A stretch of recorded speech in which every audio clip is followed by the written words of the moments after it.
Live ক্লাসে সবাইকে স্বাগত। আজকের ক্লাস উপস্থাপনায় আছে Mohammad Ruhul Amin, junior instructor computer, Rangpur polytechnic institute Rangpur. আজকে subject computer peripherals, subject code 66645। এটা চতুর্থ পর্ব কম্পিউটার টেকনোলজি সাবজেক্ট। শুধুমাত্র কম্পিউটার টেকনোলজি সাবজেক্টরাই স্টুডেন্টরা এই সাবজেক্ট আমার এই ক্লাসে উপস্থিত থাকবে বা এই ক্লাসে উপকৃত হবে। আজকের ক্লাস আলোচনায় আমরা যে বিষয়গুলো জানতে পারবো: মাল্টিমিডিয়া প্রজেক্টর কি ও এর ব্যবহার, CC camera, IP camera, DVR, NVR সংক্ষিপ্ত বর্ণনা, বায়োমেট্রিক ডিভাইসের বর্ণনা, OMR, OCR, ICR, VCR, MICR এর সংক্ষিপ্ত বর্ণনা, লাইট পেন কি ও এর ব্যবহার ইত্যাদি। মাল্টিমিডিয়া প্রজেক্টর প্রজেক্টর হলো একটি ইলেকট্রো অপটিক্যাল ডিভাইস যা কম্পিউটার বা অন্য কোনো উৎস হতে প্রাপ্ত ভিডিও বা ইমেজ ডাটাকে উজ্জ্বল আলোতে রূপান্তর করে একটি লেন্সের মাধ্যমে অনেক গুণ বর্ধিত করে দূরবর্তী পর্দায় বা দেওয়ালে ফেলানো হয়। ফলে সেই ভিডিও বা ইমেজের অনেক বড় আকারে উপস্থিত হয়। আমি এখানে ইমেজ দেখানোর চেষ্টা করছি। প্রজেক্টর বিভিন্ন ধরনের হয়ে থাকে। আমরা সাধারণত অফিস আদালতে এইভাবে প্রজেক্টর ব্যবহার করে থাকি। তাছাড়া আমরা কিছু পোর্টেবল প্রজেক্টর আছে, খুব ছোট, যেটা হাতে বহন করে যে কোনো জায়গায় নিয়ে যাওয়া যায়। আমি এই প্রজেক্টরগুলো দেখানোর চেষ্টা করছি। প্রজেক্টরের ব্যবহার: কম্পিউটার বা অন্য কোনো উৎস হতে প্রাপ্ত ভিডিও বা ইমেজ ডাটাকে অনেক গুণ বড় করে আকারে উপস্থিত করে অনেক দর্শক একই সাথে তা দেখতে পারে। ভিডিও বা ইমেজ অনেক দূর হতে স্পষ্ট দেখা যায়। প্রায় সকল ধরনের ভিডিও সোর্স হতে ডাটা গ্রহণ করতে পারে। এই হচ্ছে প্রজেক্টরের ব্যবহার। CC camera, IP camera, DVR, NVR এর সংক্ষিপ্ত বর্ণনা। সিসি ক্যামেরা ক্লোজ সার্কিট ক্যামেরার সংক্ষিপ্ত রূপ হলো সিসিটিভি ক্যামেরা। এটি দূরবর্তী কোনো জায়গাকে ঘরে বসে মনিটরিং করার জন্য ব্যবহার করা হয়ে থাকে। ব্যবহার ও টেকনোলজির উপর ভিত্তি করে বিভিন্ন ধরনের সিসি ক্যামেরা হয়ে থাকে, যেমন সাধারণ camera, drone camera, hidden camera, spy camera, speed drone, PTZ camera, day night camera, zoom camera, vendor proof camera, IP camera ইত্যাদি। তো আমাদের এখানে সর্বাধিক ব্যবহৃত যে ক্যামেরাগুলো আছে আমি সেই ক্যামেরা সম্বন্ধে একটু বর্ণনা করার চেষ্টা করছি। আইপি ক্যামেরা, এতে ইন্টারনেট প্রোটোকল ব্যবহার করে দূরবর্তী কোনো জায়গাকে মনিটরিং করার কাজে ব্যবহার করা হয়ে থাকে। সেক্ষেত্রে কমিউনিকেশন করার জন্য কেবলের পরিবর্তে ইন্টারনেট সংযোগের প্রয়োজন হয়। ফলে যে কোনো জায়গা থেকে ইন্টারনেট সংযুক্ত device, smartphone, laptop, tab, desktop পিসি ব্যবহার করে তা মনিটরিং করা যায়। তাহলে এখানে কি হচ্ছে যে আইপি ক্যামেরাতে আমরা অবশ্যই ইন্টারনেট সংযোগ ব্যবহার করে আমরা ইন্টারনেট কমিউনিকেটিভ ইন্টারনেট সংযুক্ত ডিভাইস, যেমন স্মার্টফোন, ল্যাপটপ, ট্যাব, ডেস্কটপ পিসি ইত্যাদি ব্যবহার করে আমরা তা মনিটরিং করতে পারি। এরপর আসে ডিভিআর। এর পূর্ণ নাম হচ্ছে ডিজিটাল ভিডিও রেকর্ডার। এটি মূলত ভিডিও রেকর্ডিং করার কাজে ব্যবহৃত হয়ে থাকে। ক্যামেরা হতে প্রাপ্ত ভিডিও সিগন্যালকে প্রসেস করে স্টোর ডিভাইসে সংরক্ষণ করা হয়। এই সংরক্ষণ করার জন্য অধিক ধারণ ক্ষমতা সম্পন্ন হার্ড ডিস্ক ড্রাইভ ব্যবহার করা হয়। একটি ডিভিআরে ক্যামেরা লাগানোর জন্য 8 থেকে 16টি পোর্ট থাকে, অর্থাৎ একটি ডিভিআরে 8 থেকে 16টি ক্যামেরা লাগানো যায়, যে একটি মনিটরে দেখা যায়। তাছাড়া ইন্টারনেট সংযোগের মাধ্যমে আমরা পৃথিবীর যে কোনো প্রান্ত থেকে তা মনিটরিং করতে পারি। NVR, network video recorder. এটি একটি সফটওয়্যারের মাধ্যমে ডিজিটাল ভিডিও রেকর্ডিং এর কাজ করা হয়ে থাকে এবং বিভিন্ন ধরনের স্টোরেজ এ সংরক্ষণ করা হয়ে থাকে। তবে এখানে ভিডিও রেকর্ডিং সরাসরি সংযোগের পরিবর্তে নেটওয়ার্কের মাধ্যমে হয়ে থাকে, যা একটি ওয়েব ব্রাউজারের মাধ্যমে অ্যাক্সেস করা যায়, অ্যালার্ম ট্রিগার করা যায় এবং ব্যবহারকারী ইমেল দ্বারা তা পরিচালিত করতে পারে। আমি এখানে ডিভিআর এবং এনভিআর এর এই পোর্টগুলো হচ্ছে ডিভিআর এর পোর্ট এবং এটা হচ্ছে আমাদের এনভিআর এর পোর্ট। এনভিআর এর ফ্রন্ট প্যানেল, রিয়ার প্যানেল, এটা হচ্ছে ডিভিআর এর ফ্রন্ট প্যানেল, রিয়ার প্যানেল এবং এনভিআর এর ফ্রন্ট প্যানেল এবং রিয়ার প্যানেল। বায়োমেট্রিক ডিভাইস, এটি মূলত জীবিত ব্যক্তির আচরণগত বৈশিষ্ট্যের উপর ভিত্তি করে তার পরিচয় যাচাই ও স্বীকৃতি প্রদানের জন্য একটি স্বয়ংক্রিয় পদ্ধতি, যা পরিচয় যাচাই করার জন্য ফিঙ্গারপ্রিন্ট, আইরিস প্রিন্ট, ভয়েস ইত্যাদি ব্যবহার করা হয়ে থাকে। অর্থাৎ একটা ব্যক্তিকে আইডেন্টিফাই করার জন্য মূলত আমরা এই বায়োমেট্রিক ডিভাইসগুলো ব্যবহার করে থাকি। এসবের ব্যবহার তোমরা নিশ্চয়ই জানবে, যেমন ফিঙ্গারপ্রিন্ট আমরা ব্যবহার করে থাকি, তাছাড়া ইভিএম মেশিনে আমরা ফিঙ্গারপ্রিন্টের মাধ্যমে ভোট গ্রহণ করে থাকি, বিভিন্ন অফিস আদালতে অ্যাটেন্ডেন্সের জন্য আমরা এই ফিঙ্গারপ্রিন্ট ব্যবহার করে থাকি ইত্যাদি। বিভিন্ন প্রকার বায়োমেট্রিক ডিভাইসের নাম: ফিঙ্গারপ্রিন্ট, প্লাম হাতের তালু print, DNA, iris recognizer, facial recognizer, voice recognizer, signature recognizer, palm print, hand geometric এবং রেটিনা স্ক্যান। এসব ব্যবহার করে আমরা মূলত যে কোনো একটা জীবিত ব্যক্তির আমরা পরিচয় বায়োমেট্রিক ভাবে নিতে পারি। এখন আমরা দেখব OMR, OCR, ICR, VCR, MIC এর সংক্ষিপ্ত বর্ণনা। ওএমআর এর পুরো নাম হচ্ছে অপটিক্যাল মার্ক রিডার। এটি এমন একটি ইনপুট ডিভাইস যা বিশেষ ধরনের ফর্মে কলম বা পেন্সিল দ্বারা মার্ক করা, অর্থাৎ বৃত্ত ভরাটকৃত বৃত্ত অংশসমূহ পড়তে পারে এবং সেই অনুযায়ী ফলাফল দিতে পারে। যেমন অবজেক্টিভ টাইপস এর উত্তরপত্র পড়ার ক্ষেত্রে এই ধরনের মেশিন ব্যবহার করা হয়ে থাকে।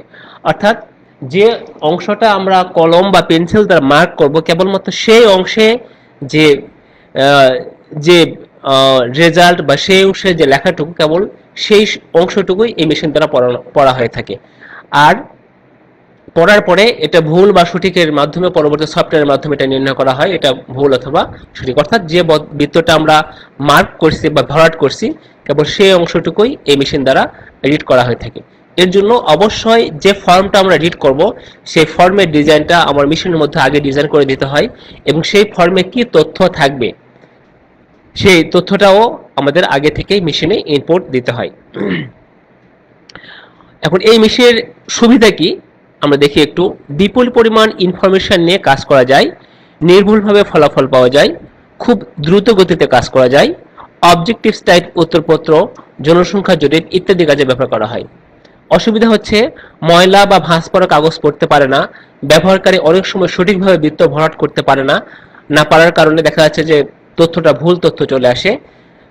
খালি ঘর সঠিকভাবে ভরাট করতে না পারলে অনেক সময় ভুল ফলাফল চলে আসে। এসব হচ্ছে আমাদের এটার অসুবিধা, আর এটা হচ্ছে আমাদের সুবিধা। OCR, optical character reader. OCR optical scanning mechanism ব্যবহার করে কাগজের উপর প্রিন্টযুক্ত আলফা নিউমেরিক অক্ষরসমূহ পড়তে পারে এবং সেই অনুযায়ী ক্যারেক্টার তৈরি করতে পারে এবং এর মাধ্যমে হাতের লেখা বা টাইপ রাইটারের লেখাসমূহ রিড করা যায়। অর্থাৎ একটা কাগজে যে লেখাগুলো থাকে, সেই লেখাগুলো সাধারণত কম্পিউটারে ইনপুট আকারে নেওয়ার জন্য, মানে সেই ক্যারেক্টার সমূহকে ইনপুট আকারে নেওয়ার জন্য মূলত আমরা ওসিআর ব্যবহার করে থাকি। এতে করে এই মেশিন দ্বারা যা রিড করা হবে মূলত পুরোটাই আমাদের কম্পিউটার স্ক্রিনে চলে আসবে। পরবর্তীতে এগুলো আমরা আমাদের মতো করে এটাকে প্রসেস করতে পারবো। ICR, intelligent character reader.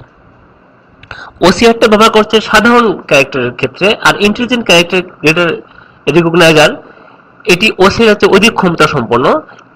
একটা হাতের লেখা বিভিন্ন ধরনের হয়ে থাকে, যেহেতু এটা ইন্টেলিজেন্ট, সেক্ষেত্রে একটা ক্যারেক্টার যত ধরনের হয়ে থাকে সে সব ধরনের ফন্ট শনাক্ত করতে পারে এবং সেই অনুযায়ী লেখাসমূহ আমরা কম্পিউটারে নিতে পারি। অর্থাৎ আমরা কম্পিউটারের ক্ষেত্রে আমরা বিভিন্ন ধরনের ফন্ট ব্যবহার করি, যেমন সুতুনি, টাইম নিউ রোমান বা সুতুনি এমজি, যে বিভিন্ন ধরনের ফন্ট ব্যবহার করা হয়ে থাকে। এই ফন্ট সমূহকে সে আলাদা আলাদাভাবে চিহ্নিত করতে পারে এবং সেই অনুযায়ী সে লেখাসমূহ আমাদের ইনপুট আকারে নিতে পারে। অর্থাৎ একটা লেখা যত স্টাইলের হয়, যত ধরনের রকমের হোক না কেন, এই ইন্টেলিজেন্ট ক্যারেক্টার রিকগনাইজারের মাধ্যমে সেই ক্যারেক্টার সমূহ ইনপুট করতে পারি। আর ওসিআর এর মাধ্যমে কেবলমাত্র ইউনিক অর্থাৎ একক ধরনের লেখাসমূহ, যে লেখাটা ফিক্সড আছে, স্ট্যান্ডার্ড আছে, সেই লেখাসমূহ সে ইনপুট আকারে নিতে পারে। তাহলে ওসিআর আর আইসিআর এর মধ্যে পার্থক্য হচ্ছে যে আইসিআরটা যেহেতু ইন্টেলিজেন্ট ক্যারেক্টার রিকগনাইজার, সেক্ষেত্রে সে একাধিক ফন্টের লেখা সে ইনপুট আকারে গ্রহণ করতে পারে। বিসিআর এর পূর্ণ নাম হচ্ছে বারকোড রিডার। এটির সাহায্যে প্রিন্টেড বারকোড সমূহ পড়া যায় এবং এর মাধ্যমে বারকোডের মধ্যে থাকা ইনফরমেশন কম্পিউটারে লেখা যায়। অর্থাৎ আমরা বিভিন্ন অফিস আদালত বা বিভিন্ন দোকানে বা বিভিন্ন পণ্য যখন ক্রয় করি, সে ক্রয় করার সময় সে পণ্যের গায়ে এই ধরনের একটা বারকোড লেখা থাকে। তো বারকোড রিকগনাইজারের মাধ্যমে যখন এটা রিড করা হয়, সেই মেশিনের রিড করার ফলে যখন এই তথ্যটা কম্পিউটারে ইনপুট আকারে নেওয়া হয়, ফলে সেই তথ্যর মান, দাম, সাইজ, কালার ইত্যাদি সকল ইনফরমেশনটা আমরা কম্পিউটারে পেয়ে যাই। এটার জন্য অবশ্যই এর আগে আমাদের ওই ডাটার ইনফরমেশনগুলো আমাদের কম্পিউটারে ইনপুট করতে হবে। এটা দেখতে অনেকটা হ্যান্ড হোল্ড স্ক্যানারের মতো। আমরা স্ক্যানার সম্বন্ধে জেনেছি, হ্যান্ড হোল্ড স্ক্যানারের মতো বিভিন্ন কোম্পানির বারকোড রিডারের জন্য বিভিন্ন ধরনের সফটওয়্যার ব্যবহার করা হয় থাকে। অর্থাৎ আমি ইচ্ছে করলে যে কোনো বারকোড রিডার আমি যে কোনো বারকোডকে রিড করার কাজে ব্যবহার করতে পারবো না, হয়তো সেক্ষেত্রে আমাদের অনেক সময় ভুল ইনফরমেশনটা চলে আসবে। MICR এর পূর্ণ হচ্ছে ম্যাগনেটিক ইঙ্ক ক্যারেক্টার রিকগনাইজার। এক বিশেষ ধরনের চুম্বকীয় কালির মাধ্যমে লেখা অক্ষরসমূহে শনাক্ত করার জন্য MICR ব্যবহার করা হয়। যেমন ব্যাংকের চেকের MICR ব্যবহার করা বেশি ব্যবহার দেখা যায়, যার মাধ্যমে ওই চেকের সকল ইনফরমেশন পাওয়া যায়। তোমাদের যাদের ব্যাংকের অ্যাকাউন্ট আছে, দেখবে যে সেই মানে চেকের নিচে এক ধরনের বিশেষ ধরনের ক্যারেক্টার দ্বারা একটা লেখা আছে। এই লেখাটা MICR অর্থাৎ ম্যাগনেটিক ইঙ্ক দ্বারা লেখা, এবং এই লেখাটা রিড করার জন্য আমরা যে বিশেষ ধরনের একটা মেশিন ব্যবহার করে থাকি, সেই মেশিনটাকে বলা হচ্ছে MICR অর্থাৎ ম্যাগনেটিক ইঙ্ক ক্যারেক্টার রিকগনাইজার। অর্থাৎ ম্যাগনেটিক ইঙ্ক দ্বারা লিখিত ক্যারেক্টার সমূহকে পড়ার জন্য মূলত আমরা এই মেশিনটা ব্যবহার করে থাকি। এখন দেখি লাইট পেন। লাইট পেন একটি ইনপুট ও পয়েন্টিং ডিভাইস। এটি দেখতে কলমের মতো বলে এর এরকম নামকরণ করা হয়েছে। এর সাহায্যে মনিটরে স্ক্রিনে সরাসরি বিভিন্ন ধরনের নির্দেশ দেওয়া, ছবি আঁকা ইত্যাদি কাজ করা যায়। লাইট পেনের মাথায় একটি লাইট সেন্সর থাকার কারণে এটি স্ক্রিনের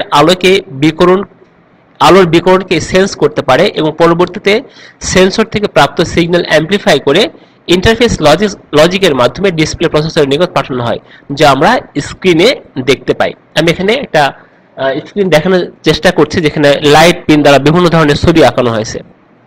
এটা হচ্ছে লাইট পেন। আর একটা লাইট পেনের আলোর বা যে আলোটা বের হচ্ছে তা যদি আমরা বড় করি, অ্যাম্প্লিফাই করলে এটা আমাদের এরকম চলে আসে।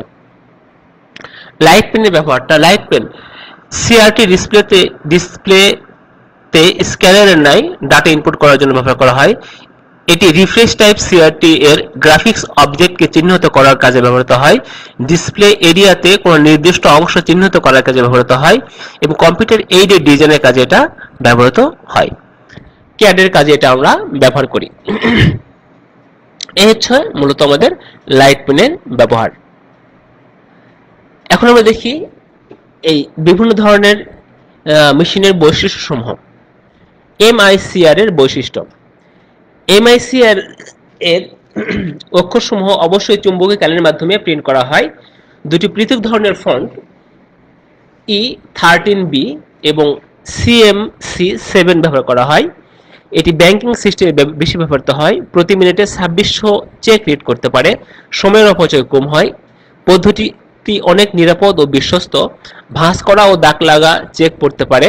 প্রিন্ট করার জন্য বিশেষ ধরনের প্রিন্টার ব্যবহার করা হয় এবং এছাড়া এটি দামেও সস্তা। এ হচ্ছে আমাদের MICR এর বৈশিষ্ট্য। OMR এর বৈশিষ্ট্য।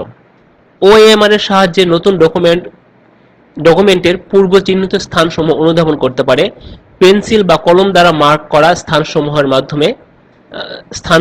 এর মাধ্যমে অনুধাবন করা যায়। প্রতি মিনিটে 200 ডকুমেন্ট রিড করতে পারে। অনেক বেশি পরিমাণ তথ্য নিয়ে কাজ করা যায়। জনসংখ্যা জরিপ, অবজেক্টিভ টাইপ, পরীক্ষার খাতা, মূল্যায়ন ইত্যাদি কাজে ব্যবহার করা হয় এবং ময়লা ভাঁজ পড়া কাগজ পড়তে পারে না। OCR এর বৈশিষ্ট্য। এর সাহায্যে অপটিক্যাল স্ক্যানিং মেকানিজম ব্যবহার করে যে কোনো ক্যারেক্টার নাম্বারকে ডিটেক্ট করতে পারে। OCR এর সাহায্যে হাতের লেখা রাইটার দ্বারা লেখা সমূহ অনুধাবন করতে পারে। প্রতি সেকেন্ডে 2400 ক্যারেক্টার রিড করতে পারে, নির্ভুলভাবে 3 থেকে 400 ক্যারেক্টার রিড করতে পারে। অনেক বেশি পরিমাণ তথ্য নিয়ে কাজ করা যায়। Banking system, insurance company, airlines company সহ বিভিন্ন ধরনের বাণিজ্যিক প্রতিষ্ঠানে এটি ব্যবহার করা হয়। টাইপরাইটার ওসিআর সিস্টেমটি সরল ও খরচ কম, এবং হাতের লেখা ওসিআর সিস্টেমটি জটিল এবং খরচ বেশি। অর্থাৎ এখানে আমরা দুই ধরনের ওসিআর সিস্টেম ব্যবহার করে থাকি, একটা টাইপরাইটারের জন্য, একটা হাতে লেখার জন্য। আইসিআর এর বৈশিষ্ট্যসমূহ। আইসিআর এর সাহায্যে যে কোনো হার্ড কপি সরাসরি ডাটা ক্যাপচার করতে পারে, হাতের লেখা ডকুমেন্টকে পিডিএফ ওয়ার্ডে রূপান্তর করতে পারে। কোনো ডকুমেন্ট কনভার্সনের ক্ষেত্রে এই পদ্ধতির 74% সফল হয়। এই পদ্ধতি খুব অল্প সময়ে একটি প্রতিষ্ঠানের অটোমেশন আনা সম্ভব। আইসিআর পদ্ধতি খুব অল্প সময়ে একটি প্রতিষ্ঠানের হাতের লেখা সমূহ ডকুমেন্টকে পিডিএফ বা ওয়ার্ড রূপান্তর করে স্থায়ীভাবে সংরক্ষণ করা যায়। অর্থাৎ আমাদের অফিস ম্যানেজমেন্টের ক্ষেত্রে যে আমাদের বিশাল ফাইল বা বিশাল আমাদের কাগজ থাকে, সেই কাগজগুলোকে আমরা খুব সহজে আইসিআর এর দ্বারা আমরা কনভার্ট করে সফট কপিতে রূপান্তর করতে পারি এবং পরবর্তীতে তা সংরক্ষণ করা যায়।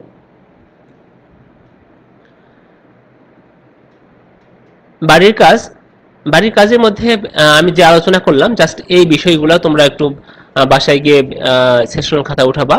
যদি তোমাদের রিভিউ ক্লাস যদি সেশন খাতা উঠাতে থাকো, সেক্ষেত্রে আর পরবর্তী ওঠানোর দরকার নাই। যখন তোমাদের ইনস্টিটিউট খুলবে বা আমাদের কার্যক্রম স্বাভাবিক হবে, সেক্ষেত্রে তোমরা অবশ্যই তোমাদের সেশনাল খাতাটা তোমাদের সংশ্লিষ্ট টিচারকে এটা দেখাবা। তো এই ছিল আজকের মতো ক্লাস। আমি দেখি কোনো প্রশ্ন আছে কিনা, তোমাদের প্রশ্ন থাকলে তা একটু দেখার চেষ্টা করছি। এই কোনো প্রশ্ন দেখতে পাচ্ছি না।